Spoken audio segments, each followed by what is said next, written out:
informasi tentang anak saya yang bernama Tori.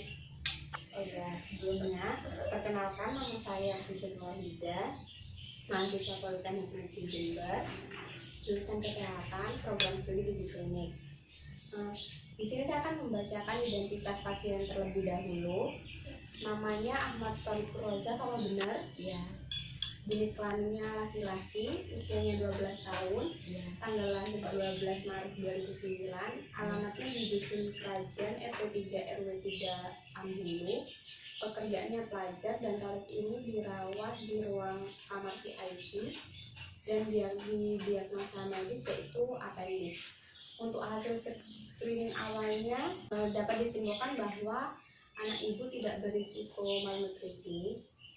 Untuk data antropometrinya di sini, berat badannya 29 kg, tinggi badannya 135 cm, didapatkan indeks massa tubuh 15,9, dan di sini digolongkan underweight atau terlalu kurus.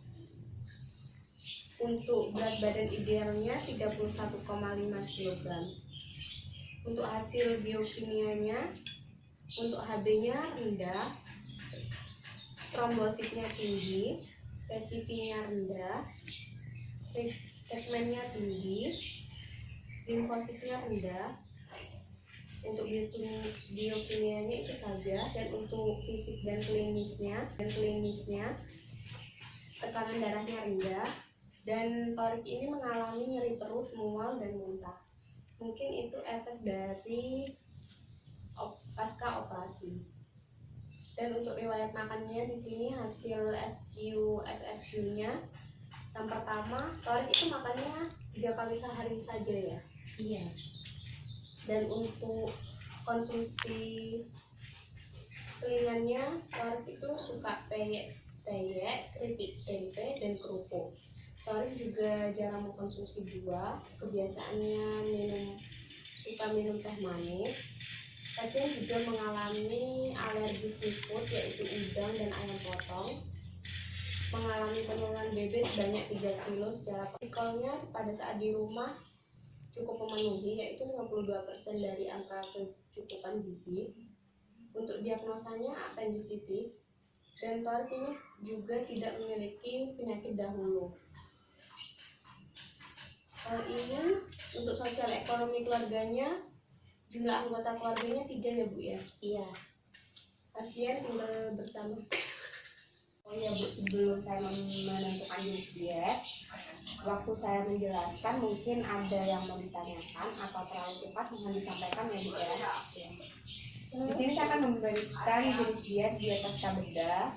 Yang kedua, tujuan dietnya yang pertama, memberikan makanan sesuai dengan kebutuhan gizi pasien untuk menggantikan beberapa zat tidak hilang.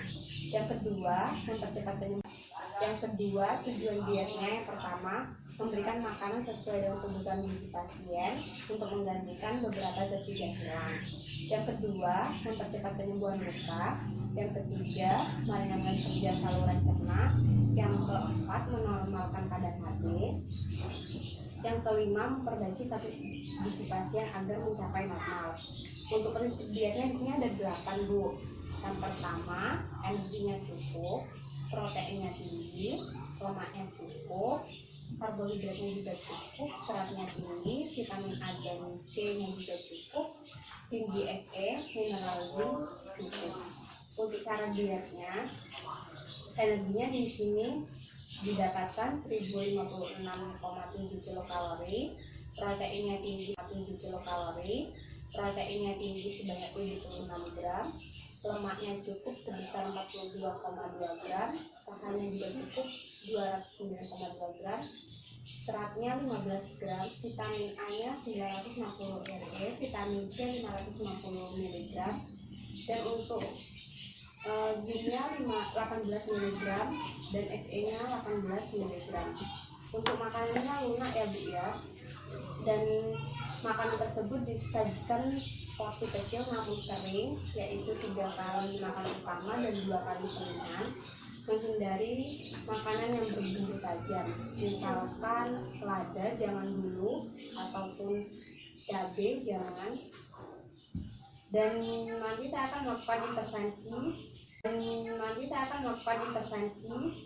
di mana saya akan memberikan, yang pertama memberikan gambaran mengenai hubungan aktivitas fisik dengan gizi, yang kedua memberikan makanan sesuai kebutuhan pasien dengan diet karbohidrat yaitu tinggi protein dan zat besi, yang ketiga akan saya memberikan edukasi gizi mengenai pola makan seimbang sesuai diet, dan yang keempat yaitu saya akan memberikan modifikasi makanan sesuai kebutuhan pasien.